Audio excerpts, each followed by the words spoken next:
Welcome to the Art of Success Partners. I'm Jen, this is Emily, and we're gonna talk to you about what success partners are, how to find a success partner, why it's important, what success partners do for each other.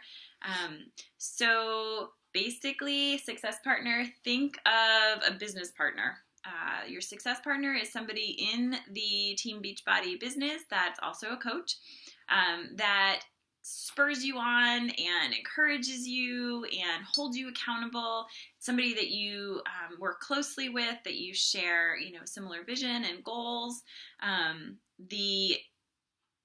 would say that the kind of utmost important goal is to help each other grow your business. That's kind of the end result that you're looking for. So the ways that you go about that might look a little bit different, but we'll talk about kind of the breakdown of that now. So what do I look for in a success partner? One of the first things that we would say is to look for someone who's at a similar place in the business. For you, if you have just joined and you have a great friend who's been doing this for a long time and is a diamond coach, that might not be a great pairing necessarily because you're at a very different place. So someone that you can kind of walk through the steps of the business together with. You're going to work it. Everybody's going to progress slightly differently. We, hit different milestones at different times, but you're both working towards those similar milestones. Similar goals are very important. If one of you is like, I'm happy to be emerald. If I can make diamond, that's great. And the other one of you is a sprinter and you want to really go as far as you possibly can, again, you're going to operate very differently. So it's probably not the most beneficial thing. Whereas if both of you say, and this is kind of with Jen and I, once we saw the potential in the business, like, why wouldn't I go for it? And it was life-giving and exciting. We both kind of had that vision. And thus, a similar pace of work. Everybody's in different life seasons and situations. We have some differences, but we also have a lot of similarities in that. But both allow us to work at a fairly similar pace and the desire. Honestly, I think you can work at whatever pace you want if the desire is present for the most part. And so having that same level of drive is pretty important. Yeah. So one of the things that you want to look for when you're thinking about a success partner is what are your areas of weaknesses and what are your areas of strength? So it's important to know that about yourself so that you are seeking out a success partner that complements you. You don't want to have a success partner that is really good at exactly the same things that you're really good about or really good at, or is, really gifted in the same things that you're very gifted at, because it's just going to kind of shine a spotlight on your weaknesses. So having somebody that, that kind of complements that, think about when you're, a dating relationship, when you're dating somebody or looking long term, you're looking for somebody that's going to complement you, right? So for example, Emily and I were thinking about, well, how are we different and how are we similar? What are my strengths? What are my weaknesses? What are your strengths and weaknesses? And one of the things that we noticed about each other is Emily is, I love this about you, Emily is laser focused. Intense. Yes, she is intense. And that's a beautiful thing. That's a gift. She gets stuff done. And I tend to be, not that I don't get stuff done, but I tend to be a little bit more kind of realistic goals, realistic expectations, take into account all of the other plates that, we're spinning, all of the other responsibilities that we have so that we're not setting ourselves up for failure, setting, realistic goals, realistic expectations, kind of baby stepping it along the way so that we experience the success that we want to experience. So Emily tends to be really great at like big picture. And then I am much, my strength is kind of chunking that then, like, okay, baby steps to the big picture. Emily tends to be kind of, go, go, go, go, go. Beautiful thing. In all areas of life. In all areas of life. I tend to be, let's slow down. Let's evaluate. So anyway, an area that we're both very similar in, and this is another beautiful thing, is we're both really, really passionate about empowering other women and speaking life and truth into women. Men as well, but we tend to be more drawn to, and people that tend to follow us more are women, which makes perfect sense. We are both in ministry. Our husbands are both pastors, so we share that experience. So we both very much believe that the world is not served well when we play small. And so we share a vision and a mission to help women recognize and believe that you were created for more than just the mundane, ho-hum, boring life. So that's part of how we are similar. So you have a success partner. What do you do together? How is this going to help my business? One of the beautiful things about having a success partner is the ability to tackle projects and divide them up and use those strengths that you each have to create something even more powerful and excellent. So in the beginning, Jen and I, for a while, ran challenge groups together. And I think we ran them, that was a strength. We ran them together well. We created a lot of the templates that you are starting with and that we provide. We created together. We kind of took some other people's and made it our own and added and deleted, but that was a joint effort. Something like a clean eating group and creating curriculum, creating content together, and running that together, sharing things that you do. I have emails like my discount coaching breakdown, and I was like, hey, I created this. Again, I'm like, doing it. Hey, Jen, do you want to see this? And she's done the same thing. Really helpful. Saves a lot of time. Yeah. Or if you're running challenge groups together and you create a cover photo for your challenge group, that takes time, right? So share it with your success partner. Let them use it as well. If you're doing, 2 different challenge groups, or if you have your own team page and you've created a graphic or something. So just sharing the load in that takes a ton of pressure and a ton of time off of your hands. And then there reaches a time, for us where we realized, okay, we've been doing challenge groups together. It would really benefit us to stop doing that and to start investing in our team and allowing our team to do that with us and learn from us. And also just to, help them along. So that was a really positive kind of separation, because then that allowed the time that we spent, let's create content for our coaches or other things like that. Other things, that just the idea of holding each other accountable, seeing each other, meeting on a somewhat regular basis. We both have goals. We each have that goal of Success Club 10 each month, and checking in with one another, never as competition, but as the idea of we're spurring one another on. And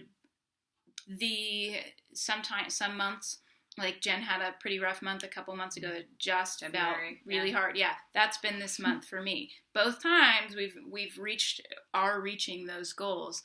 But the knowledge that things will go in waves for each of you, and they may not peak at the same time. But regular scheduled times to meet together, really powerful. If you have that in your schedule, you may say, well, I don't really have time. Yes, I bet you do, because you can accomplish a lot in 20 minutes if you're organized. And last semester, we were meeting on a regular basis. I speak in semesters because I teach.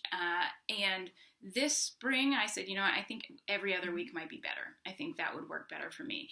And we were at a place, too, in kind of what we were working on in our goals together, that was more realistic. We didn't need to meet every single week. Every other week was better for us. And not everybody your chances are more often than not, probably success partners aren't going to be in the same town. That's a beautiful thing that we have, and the ease of that to live a mile and a half apart. But technology is a beautiful thing. We have spent evenings after our kids are in bed, or my kids, and sitting on Facebook video chat with an open Google Doc, because you can do that, and both adding to the Google Doc as we go. Brainstorming ideas, huge. Coach trainings, doing things for your teams, no matter how small, but doing things for your future teams together. Taking other things. Right now, we've provided a lot of things for you, for our teams, but then as you start to build a team, to say, you know what, I'm going to make this my own. You don't have to do exactly, you shouldn't do. In the beginning, use it. Later, use it, but make it your own. But then I think one of the biggest and most important things is speaking truth into each other. There's going to be low times. It will happen. If you're in this business and you're committed, there are going to be months that feel hard, and they might suck. And you may want to give up. Yep.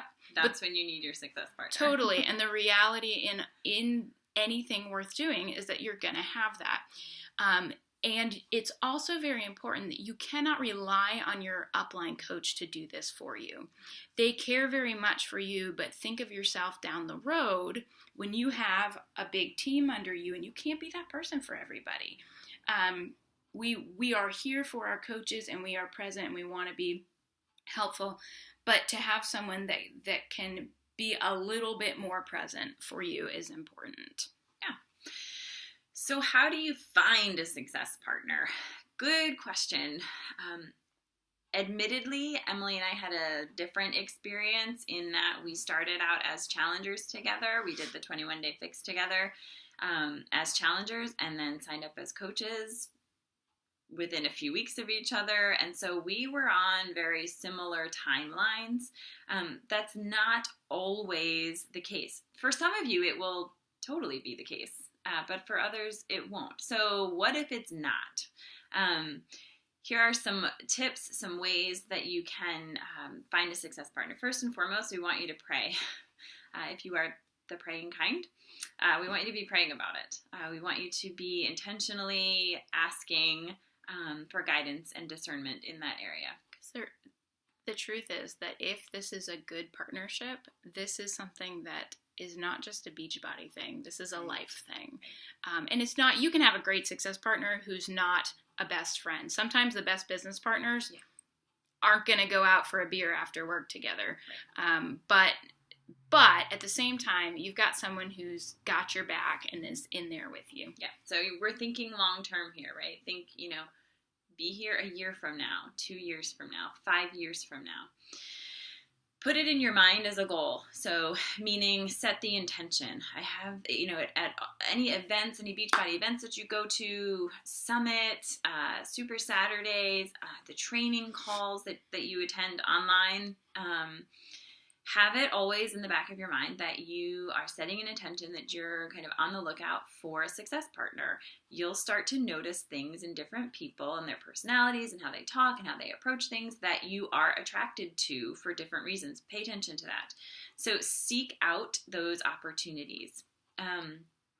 Again, you don't have to be on the same team either. So Emily and I are not on that. We are on the same. We have the same upline. We're on different legs, though. But we're on different legs, and now we both have built our own teams, and so but you don't have to have, you and your success partner do not have to have the same upline. You could be living in Pennsylvania, your success partner could be in California, you could have completely different, business uplines.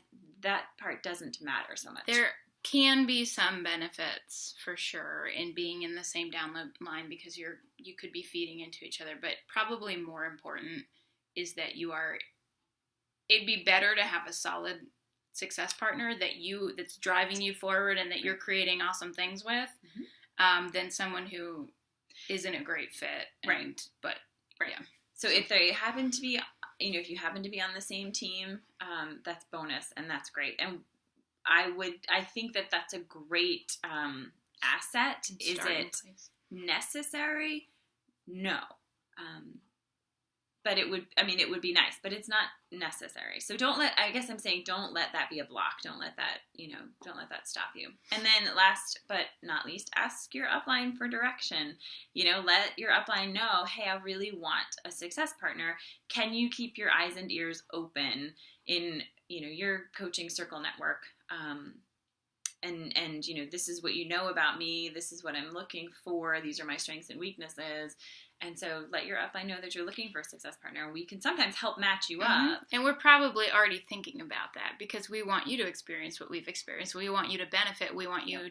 It's so much better when you have someone else that's helping you out. So in the beginning, just to kind of, as we wrap up, the important thing to recognize just in a dating relationship, you may meet someone, you think, ooh, this might be it. And then as time goes on, you recognize, actually, this is probably not the best.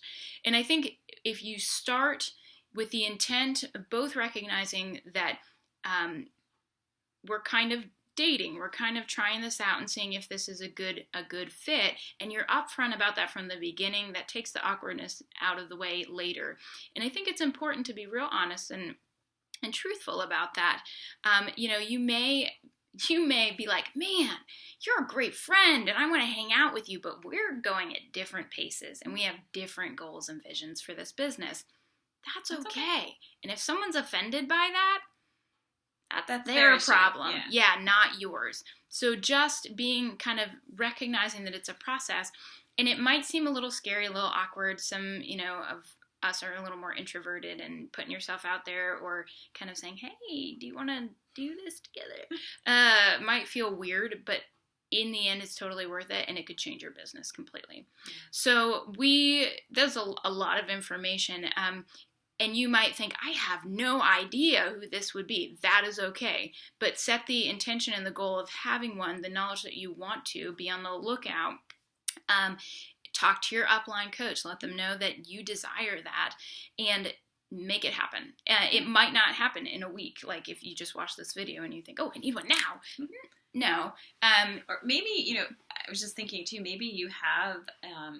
maybe you're a brand new coach and you have a best friend or your sister or your brother, whatever, and you think they would be an amazing coach. The more I learn about this, the more I know about them, and that's a perfect opportunity to invite them into the coaching process with you, and let them be your success partner. That would be a beautiful marriage. So don't be afraid to, don't be afraid to think outside the box. Maybe there's somebody that in your life that you work really well with already, and you think they would be great at this. Why would you not share the opportunity with them? So that's it. Go That's forth what I've got for and you. Succeed. Yes. As partners. Yes.